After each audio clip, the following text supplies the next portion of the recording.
The creature known as HFY had lived in the shadow caves of Kepler 442b for 3 centuries, earning its fearsome reputation among the galaxy's most dangerous predators. Standing 12 feet tall with obsidian scales that could deflect plasma, fire, 6 arms ending in razor-sharp talons and bioluminescent markings that pulsed with deadly warning, it was the stuff of nightmares for most sentient species. But today, something unprecedented had happened. The human colony ship New Horizon had crashed during a routine terraforming mission, scattering debris across the barren landscape. Most of the colonists had perished on impact, but somehow, impossibly, a small human child had survived. The 6-year-old girl named Emma had crawled from the wreckage, crying and calling for her parents who would never answer again. HFY had discovered her 3 days after the crash, drawn by the unfamiliar sounds. By all logic of its species, the child should have been immediate prey, soft, defenseless, perfect for consumption. Yet something about the small human's tears, her desperate calls into the empty sky, had triggered an ancient protective instinct. The creature didn't know it possessed. For 2 weeks, HFY had sheltered Emma in its cave, bringing her water from underground springs and edible vegetation it had carefully tested. The child, initially terrified, had gradually grown to trust her unlikely guardian. She called him Vexy, and would curl up against his warm scales during the cold nights, her small hand resting on his massive chest. The galactic community had long dismissed humans as a relatively weak species, physically unremarkable, technologically average, politically insignificant. They had been wrong. Admiral Sarah Chen stood on the bridge of the UES Retribution, the flagship of humanity's newest battle fleet. The ship was one of 50 that had arrived in the Kepler 442 system within 72 hours of receiving Emma's rescue beacon. A beacon HFY had helped her activate after she'd explained what it was. "Ma'am," reported Lieutenant Commander Rodriguez, "we've confirmed the child's location. She's alive and appears unharmed, but she's being held by a HFY Prime, one of the most dangerous apex predators in known space." Admiral Chen's jaw tightened. The rescue beacon had transmitted Emma's biometric data, confirming she was the daughter of Dr. James Wright, one of humanity's most brilliant xenobiologists. But more than that, she was a human child, and humanity had a singular rule about their young. "All ships prepare for planetary assault," Chen commanded.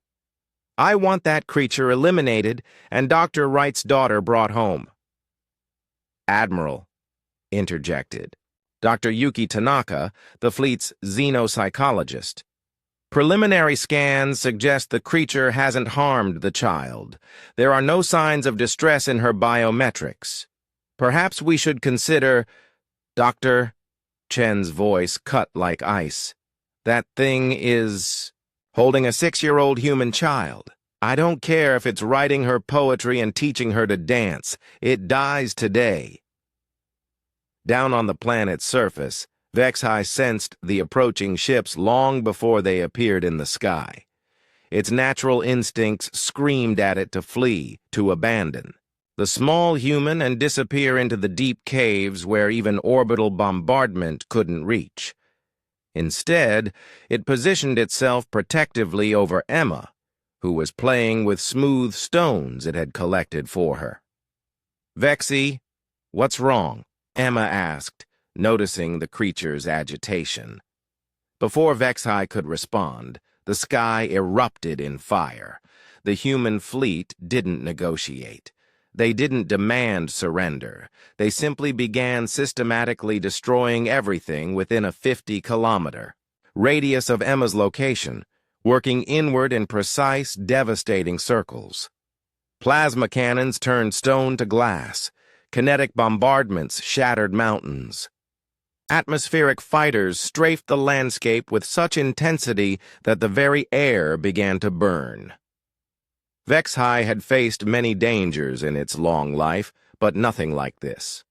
These humans fought with a cold, methodical fury that defied their reputation as a peaceful species. They were willing to glass an entire continent to save one child. As the bombardment closed in, Vex-High made its choice. It wrapped Emma in its protective embrace and began the desperate journey to the one place the humans couldn't easily reach, the ancient thermal vents deep beneath the planet's crust. But the passage was treacherous, even for a creature of its abilities. 3 hours into their descent, falling debris from the bombardment above collapsed part of the tunnel. Vex-High threw itself over Emma, taking the full impact of massive stone slabs across its back. Its scales cracked, luminescent fluid, seeping from the wounds, but it held firm. "Vexy," Emma cried, seeing the creature's pain. The Vex-High looked down at the small human it had protected, and for the first time in its violent existence, it understood what the humans called love. This tiny being had changed something fundamental. In its nature, had awakened emotions it didn't know it could feel. Above them, Admiral Chen watched the thermal scans with growing frustration. The creature was moving deeper, taking Emma further from rescue with each passing hour. But more disturbing were the biometric readings. Emma's stress levels were elevated not from fear of her captor, but from concern for its welfare. "Admiral," Dr. Tanaka said quietly, "I think we may have misunderstood the situation." Just then, a weak transmission crackled through the comm system. It was Emma's voice, broadcast on her rescue beacon's emergency frequency. "Please stop hurting Vexy. He saved me. He's my friend. Please don't hurt him anymore." The bridge fell silent. Admiral Chen stared at the speakers, processing the impossible. The galaxy's most feared predator had not only spared a human child, but had earned her loyalty and affection. But it was too late.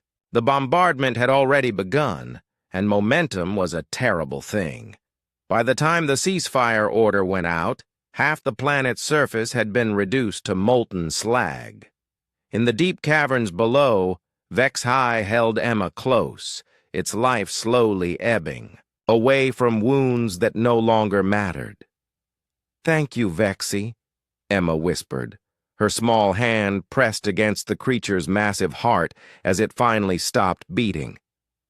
When the rescue teams found her 12 hours later, Emma was still curled against Vex-High's body, refusing to leave the creature that had given everything to protect her. The galaxy would never again underestimate humanity's capacity for both love and vengeance, or their terrifying willingness to burn worlds for their children. As Admiral Chen carried Emma to the shuttle, the child looked back one last time at her fallen guardian. The humans had come for blood, and they had found it, but not where they had expected. The galaxy had learned a valuable lesson. Monsters, it seemed, were often a matter of perspective,